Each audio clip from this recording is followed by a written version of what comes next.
Hello guys, കുറച്ച് നാളുകളായി social മീഡിയയിൽ മൊത്തം ചർച്ച ചെയ്യപ്പെട്ടുകൊണ്ടിരിക്കുന്ന ഒരു വിഷയമായിരുന്നു സുനിത വില്യംസും ബുച്ച് വിൽമോറും ബഹിരാകാശത്ത് കുടുങ്ങിയെന്ന വാർത്ത.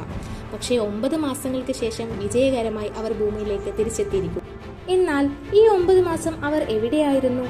അവർ താമസിച്ചിരുന്ന ഇടം എന്തൊക്കെ പ്രത്യേകതകൾ നിറഞ്ഞതായിരുന്നു? നമുക്ക് പോകാം ഇൻട്രസ്റ്റിംഗ് ആയിട്ടുള്ള അത്തരം ചോദ്യങ്ങളുടെ ഉത്തരങ്ങളിൽ. ISS, നമ്മളിൽ പലരും കേട്ടിരിക്കും അല്ലേ ഈ ഒരു വാക്ക്. എന്താണ് ISS അഥവാ ഇന്റർനാഷണൽ സ്പേസ് സ്റ്റേഷൻ?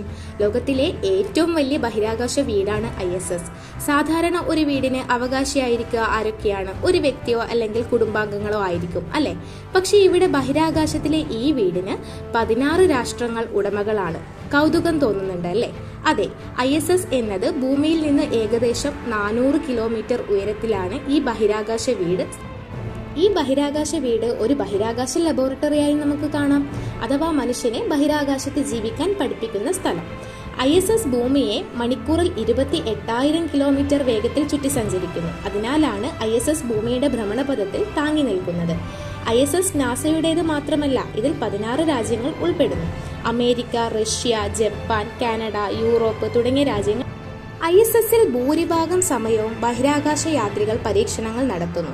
അവിടെ നിന്നുമുള്ള ഗവേഷണവും ഭൂമിയിലെ ആളുകൾക്കായി പുതിയ മരുന്നുകൾ, മെച്ചപ്പെട്ട ഭക്ഷണം, ഭാവിയിലെ ബഹിരാകാശ യാത്രകൾ എന്നിവയെ സഹായിക്കുന്നു. ഇനി നമ്മൾ എങ്ങനെയാണ് ISSൽ താമസിക്കുന്നത് എന്ന് നോക്കാം. ISSൽ ഒരു ദിവസം 16 പ്രഭാത സന്ധ്യകൾ കാണാം. ദ്രാവകമാകാത്ത പായ്ക്ക് ചെയ്ത ആഹാരവും തൂങ്ങിക്കിടക്കുന്ന ചെറിയ ക്യാബിനുമാണ് ഉറക്കത്തിന് വേണ്ടി ഉപയോഗിക്കുന്നത്. കൂടാതെ പേശിശക്തി നഷ്ടമാവാതിരിക്കാൻ ദിവസവും 2 മണിക്കൂർ എക്സസൈസും ചെയ്യണം. നമ്മുടെ കൂട്ടത്തിലും കാണും ISSലേക്ക് പോകാനൊക്കെ ആഗ്രഹമുള്ളവർ അല്ലേ? എങ്കിൽ ഇതാ അടുത്ത ഇൻഫർമേഷൻ അവർക്കുള്ളതാണ്. 400 കോടി രൂപയോളം വരുന്ന ഭീമമായ തുകയാണ് ടിക്കറ്റ് വില.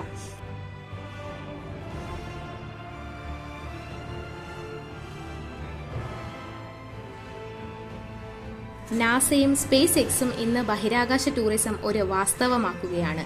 മാറുന്ന ലോകത്തെ പുത്തൻ വാർത്തകളുമായി നമുക്ക് വീണ്ടും കാണാം. അതോടൊപ്പം വീഡിയോ ഇഷ്ടപ്പെട്ടാൽ do subscribe our channel and thank you for watching.